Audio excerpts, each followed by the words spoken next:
The New York Times carried a front-page photo this week of the moment before Syrian rebels executed 7 Syrian soldiers. The image from video shot in 2012, though the Times originally reported it as 2013. Well, Americans may see that picture as proof that the Syrian rebels are as vicious as the regime that they are trying to oust. But is that an accurate conclusion? I want to bring in Fareed Gadri of the Syrian Reform Party. His Washington-based group is working for regime change inside Syria. Fareed, thank you for joining us this morning. And first of all, explain to us what we saw on that cover there, because obviously the president is making the case that we need to, the U.S. rather, needs to assist the rebels, and yet we see this kind of outright execution, if you will, that they are carrying out against the soldiers. Well, as you said, this is an old picture, and I think it's been somehow planted back into the psyche of the American people to stop what is right for the president to do here in this case. Remember that most of the Syrian opposition are officers who have defected from the Syrian army.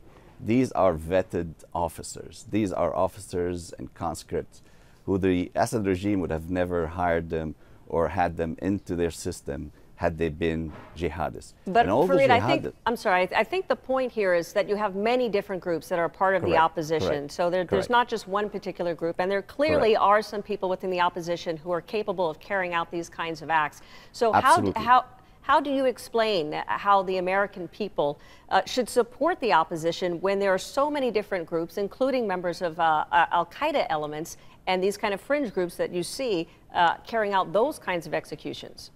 You need to rely, first of all, the al-Qaeda group are all foreigners, and they'll leave Syria one day, and we will chase them out. You need to rely on advisors, secular Syrian oppositionists and liberal oppositionists to kind of highlight the difference, highlight who is on the ground doing good work and who's on the ground doing the Islamist work, which we all oppose.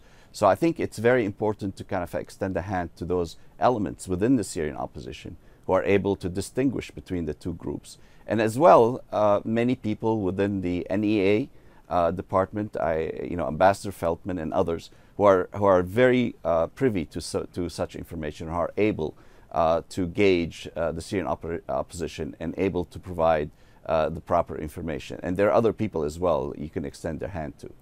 So, assuming that that might be possible, that people will be able to figure out and sort it all out on the ground, who's who, the president is not calling for regime change, as your organization is advocating for. Do you think that this is the wise course of action for a limited military strike? Well, I think the limited military strike will have a psychological impact on the regime. Remember that the United States has never attacked Syria, or the Assad regime. And so in any attack against that regime will have a great impact. What I would recommend if I was advising the president is to, once the attack happens, is not to evacuate the US Navy. Just keep them in place so that Assad knows that any claims of victory after a small strike, after a limited strike, will be hollow.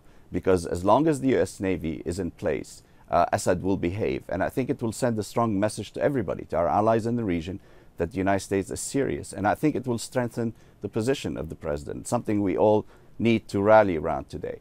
So Syrian regime change is the goal. How do we accomplish that is the difficult question that we all face. I think that an internal coup is the ultimate and the best way to do this. And in order for us to do the coup, we have to separate Assad, peel Assad away from the minorities that support him. And unfortunately, we did not do a good job early on by outsourcing the Syrian opposition work to Prime Minister Erdogan of Turkey.